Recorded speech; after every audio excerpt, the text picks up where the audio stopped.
হতো নরবলি। বারাসাতের এক প্রাচীন মন্দিরের গায়ে আজও লেগে আছে অলৌকিকতার ছাপ। উত্তর ২৪ পরগনার একটি শহর বারাসাত। এই শহরেরই বারাসাত পৌরসভার ২২ নম্বর ওয়ার্ডের বাদু এলাকায় অবস্থিত এক রহস্যময় মন্দির।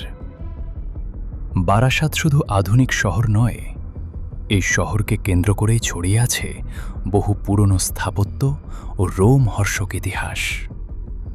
তেমনই এক প্রাচীন স্থাপত্য ডাকাত কালীবাড়ি।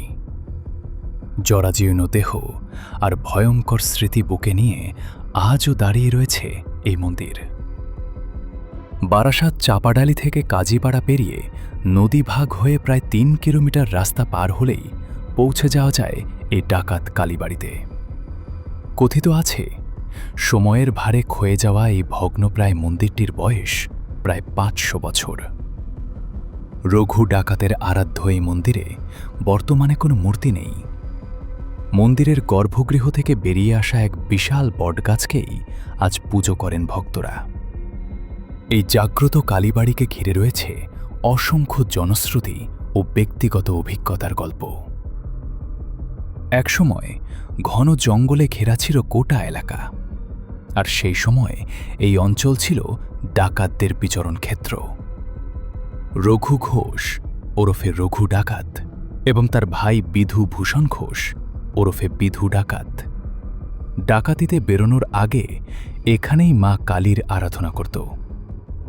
লোকমুখে শোনা যায়, একবার ডাকাতি করতে গিয়ে ধরা পড়ে যাওয়ার পর রাগ ও ক্ষোভে রঘু ডাকাত তরোয়াল দিয়ে মূর্তিটি ভেঙে ফেলে। তারপর সেই ভগ্ন মূর্তিকেই সে পুজো করত। স্বাধীনতার পরেও এখানে বাসুদেবের একটি মূর্তি ছিল, কিন্তু সেটি চুরি হয়ে যাওয়ার পর আর কেউ মূর্তি স্থাপনের সাহস দেখাননি।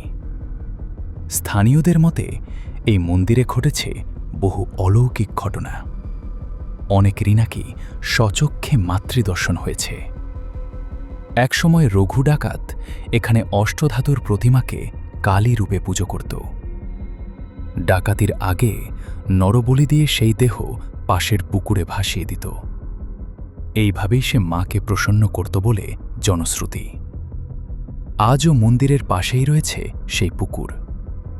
মন্দিরের মূল ফটক দিয়ে ঢুকে বাঁদিকে গাছের শিকড়ে আজও দেখা যায় একটি হাতের ছাপের মতো অবয়ব। যে অংশটিকে কালীরূপে পুজো করা হয় তা দেখতে মানবদেহের নিম্নাঙ্গের মতো, নাভির চিহ্ন পর্যন্ত স্পষ্ট।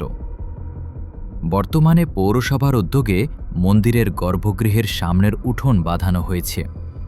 সামনে গড়ে উঠেছে একটি নতুন মন্দির। প্রতি অমাবস্যা ও মঙ্গলবার হোমযজ্ঞের মাধ্যমে ভক্তরা মাকে স্মরণ করেন।